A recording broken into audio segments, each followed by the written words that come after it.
Hello viewers, আসসালামু আলাইকুম। আশা করি সবাই অনেক ভালো আছেন। তো আজকে ঈদের দ্বিতীয় দিন, তো আমরা স্কুল ফ্রেন্ড যারা ছিল তো সবাই মিলে আমরা প্ল্যান করি যে আজকে আমরা গাজীপুর কালিয়াকৈর মকশবিলে ঘুরতে যাব।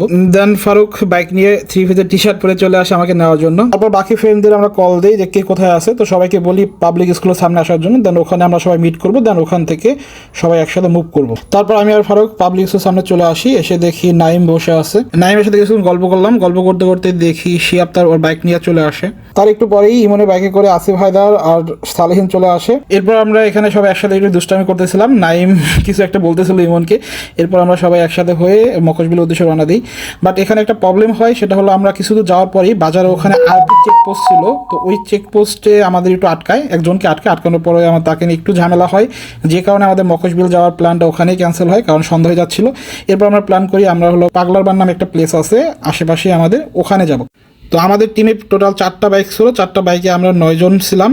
তো আমি নাইমের পিছনে উঠতেছিলাম। তো যাওয়ার সময় নাইমের সাথে সুখ দুঃখের অনেক আলাপ হয়, গত 2-1 বছর যত আলাপ ছিল সব আমরা যাওয়ার পথে শেয়ার করি। এর কিছুক্ষণ পরেই দেখি শিয়াব আর সালহিন ওরা বাইক নিয়ে আমাদের সামনে চলে আসে, পিছনে ইমন ছিল। তো রাস্তায় আসার সময় আমরা মজা করতে করতে পাগলাবান ব্রিজ চলে আসি, বাট ব্রিজে এখানে এসে দেখি প্রচুর পরিমাণ মানুষ, এখানে অনেক গ্যাদারিং ছিল।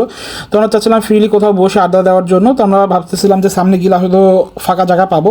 তো আমরা সামনে আস্তে আস্তে অনেক দূর চলে আসি, তারপর দেখি এখানে প্রচুর পরিমাণ মানুষ। এরপর আমরা প্ল্যান করি না, এখানে আমরা থাকবো না, আমরা মাত্রা ব্রিজ চলে যাবো। তো মাত্রা ব্রিজ আমাদের এখান থেকে খুব একটা বেশি দূরে ছিল না, তো আমরা এখান থেকে আস্তে আস্তে রওনা দিই, বাট যাইতে যাইতে সন্ধ্যা হয়ে যায়। তো এর ভিতরে আমরা খেয়াল করি আমাদের পিছনে 2টা বাইক মিসিং বলতে হলো অন্য রাস্তায় আগেই চলে যায়। তারপর আমরা একটু ব্রেক নিই, ব্রেক নিয়ে ওদেরকে ফোন দিই, বাট ওরা যেটা বলে যে আগে ওখানে পৌঁছে গেছে। তো এরপর আমরা চলে আসি এখানে, এসে ওদের সাথে মিট করি। তো এখানে আমরা সব ফ্রেন্ডরা ছিলাম, সব ফ্রেন্ডরা মিলে এখানে আড্ডা দিতেছিলাম। বাট আমাদের আবার প্ল্যান হয় যে এখানে আমরা বেশ থাকবো না, বেশি থাকবো, আমরা আবার সেই পাগলাবান ব্রিজে যাবো। তো আমরা এই পাগলাবান ব্রিজে আবার এখানে চলে আসি। মানে এই জায়গাটা এমন একটা জায়গা, একটা সার্কেলের মতো, একদিক দিয়ে গেলে আবার ওই ওখানে চলে আসি। তো এখানে সালহিন বাদাম নিয়ে আসে, 2টা বাদাম নিয়ে আসে 50-100 টাকার। তো সালহিন বাদাম আনার পরে এরপর ফারুক যা ঠান্ডা নিয়ে আসে, মনেক্ষা নিয়ে আসে, আমরা যেটাকে বলি মনেক্ষা। তারপর এখানে মিষ্টি টাইপের একটা মনেক্ষা আনে এবং একটা ঝাল টাইপের আনে।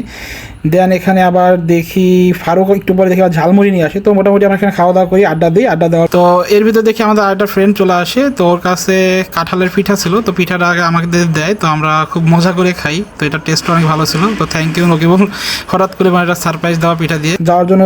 মানে আমরা ব্যাক করার পর এখানে আরেকটা ফ্রেন্ড ছিল আমাদের মাহমুদুল, ও আবার আমাদের বলেনি এখানে এসে ওর সাথে দেখা করার জন্য। তো ওর সাথে আমরা দেখা করার সময় এখানে আবার আমরা সবাই চা খাই। চা খাওয়ার পর এখানেও মোটামুটি ভালো একটা আড্ডা হয়। তো আড্ডা দেওয়ার পরে এই ছিল আমাদের আজকের ব্লগ।